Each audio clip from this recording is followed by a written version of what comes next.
بسم اللہ الرحمن الرحیم وما یذکر الا اولو الالباب، عقل والے ہی نصیحت حاصل کرتے ہیں۔ قرآن مجید سب کی نصیحت کے لیے نازل ہوا، مگر سب لوگ اس سے نصیحت حاصل نہیں کرتے۔ نصیحت انہیں ہی حاصل ہوتی ہے جو اپنی عقل کا درست استعمال کرتے ہیں۔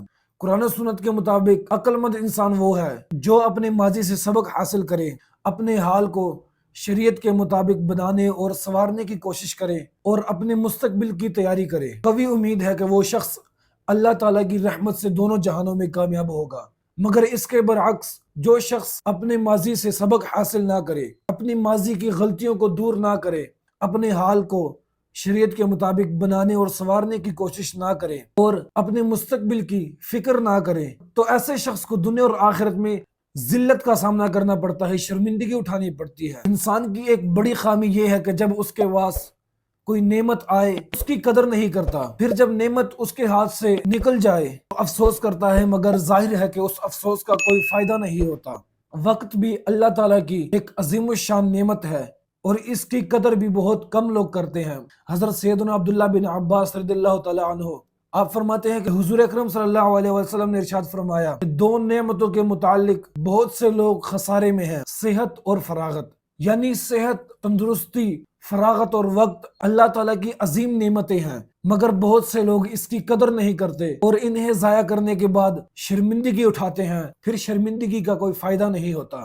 حضرت سیدنا ابو بکر صدیق رضی اللہ تعالیٰ عنہ آپ فرماتے ہیں کہ حضور اکرم صلی اللہ علیہ وسلم کی بارگاہ میں ایک شخص آیا اور اس نے عرض کی کہ یا رسول اللہ صلی اللہ علیہ وآلہ وسلم، بہترین انسان کون ہے؟ تو حضور اکرم صلی اللہ علیہ وسلم نے ارشاد فرمایا من طال عمرہ وحسن عملہ، کہ جس کی عمر لمبی ہو اور اعمال اچھے ہوں۔ پھر عرض کی یا رسول اللہ صلی اللہ علیہ وآلہ وسلم، برا شخص کون ہے؟ تو حضور اکرم صلی اللہ علیہ وسلم نے ارشاد فرمایا من طال عمرہ وساء عملہ، کہ جس کی عمر لمبی ہو اور اس کے اعمال برے ہوں۔ محدثین نے لکھا ہے کہ پہلا شخص بہترین اس لیے ہے کہ اسے نیکیاں کرنے اور رحمت الہی حاصل کرنے کا وقت بھی ملا اور اسے نیک اعمال کرنے کی توفیق بھی حاصل ہوئی، تو اس کی نیکیاں دوسرے لوگوں سے بڑھ کر ہے۔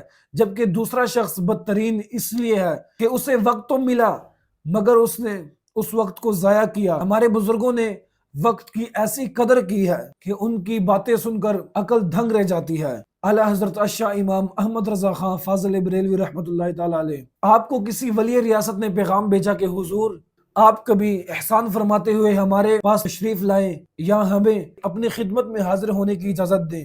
تو آپ نے جواباً فرمایا کہ میرے پاس اللہ تعالیٰ کا عنایت فرمایا ہوا وقت اسی کی اطاعت کے لیے ہے، میں آپ کی آؤ بھگت کا وقت کہاں سے لاؤں؟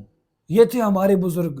حضرت سیدنا عبداللہ بن عمر رضی اللہ تعالیٰ عنہ آپ فرماتے ہیں کہ میں حضور اکرم صلی اللہ علیہ وسلم کی بارگاہ میں حاضر تھا تو ایک انصاری صحابی آئے اور عرض کی یا رسول اللہ صلی اللہ علیہ وآلہ وسلم، سب سے زیادہ عقل مند، سب سے بڑھ کر محتاط اور سب سے زیادہ معزز انسان کون ہے؟ تو حضور اکرم صلی اللہ علیہ وآلہ وسلم نے ارشاد فرمایا کہ سب سے زیادہ عقل مند، سب سے بڑھ کر محتاط اور سب سے زیادہ معزز انسان وہ ہے جو موت کو سب سے زیادہ یاد رکھے اور موت آنے سے پہلے موت کے بعد کے لیے بہترین تیاری کرے۔ یہی سب سے بڑھ کر دانا ہے اور انہوں نے دنیا آخرت میں بھلائی پائی۔ جب نیا سال شروع ہوتا ہے تو خوشیاں منائی جاتی ہیں اور غیر تربیت یافتہ لوگ فحاشی اور عریانی کا بازار گرم کرتے ہیں، دیگر گناہوں میں مشغول ہوتے ہیں۔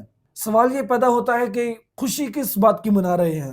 اگر اس بات کی کہ زندگی میں ایک اور سال بڑھ گیا ہے تو یہ ان کی غلط فہمی ہے، کیونکہ ایک سال بڑا نہیں بلکہ کم ہوا ہے۔ ایک اور اینٹ گر گئی دیوار حیات سے، ناداں کہہ رہے ہیں نیا سال مبارک۔ اور اگر خوشی اس بات کی ہے کہ اللہ تعالیٰ نے احسان فرماتے ہوئے ہمیں سنورنے کا ایک اور موقع عطا فرمایا ہے، تو اس کا تقاضا یہ نہیں کہ ہم اللہ تعالیٰ کی نافرمانی کریں، بلکہ اس کا تقاضا یہ ہے کہ ہم اس کا شکر ادا کریں اور اپنا یہ ذہن بنائیں کہ ہم اس سال میں وہ کام کریں گے جس سے ہماری دنیا اور آخرت سنور جائے۔ اللہ عمل کی توفیق عطا فرمائے۔